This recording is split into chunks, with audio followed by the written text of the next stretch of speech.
it's Wendy. Welcome. Today we are going to create a vellum envelope.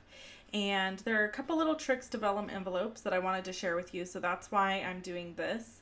I showed them on my blog last week and I got a couple requests on how to make them. So I have a piece of vellum here from Stampin UP and it is cut at 8 1/8 by 8 1/8. And then I'm scoring it at the 3 3/4 inch mark on my envelope punch board from Stampin UP. Now I chose to make the envelope a 4 1/2 by 5 1/2 size envelope instead of 4 1/4 by 5 1/2 because I wanted to make sure I had plenty of wiggle room. I didn't want my cards sticking inside the envelope. So all I've done here is use the envelope punch board and scored out all my lines. Now you can see the score marks because they're white.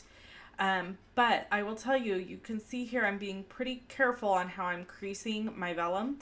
And that is because if you use a bone folder or any other tool that could crease it in any way or make a line on it, it will make one of those dark white lines on your vellum. It's almost like it scratches it. And then you don't have this really nice vellum envelope anymore. I also used tear and tape adhesive right up against the edge of the two smaller flaps to minimize the amount of adhesive I use on this envelope because it is translucent, so I don't want there to be a bunch of gunky adhesive all over the place. So using tear and tape adhesive seems to be the best. And then you just have these two really nice adhesive marks and it's not super noticeable. It almost, in fact, is invisible, but you can see it.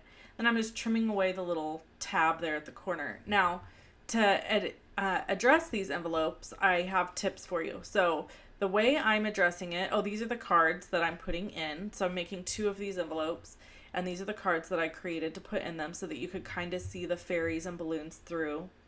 Okay, so this is Dr. P.H. Martin's India ink, and it's a pigment ink.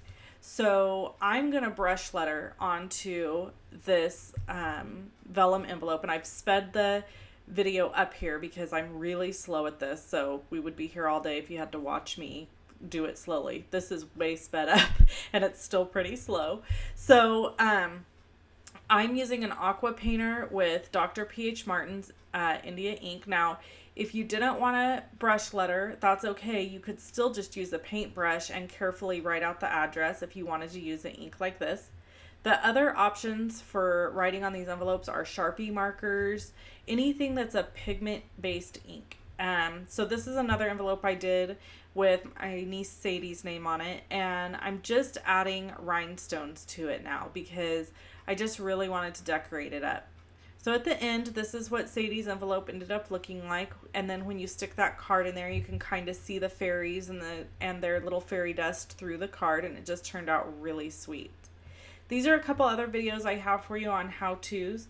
You can click on either one of the images here to go to those if you are on a computer. Thanks so much for watching. I hope you have a great day. Bye-bye.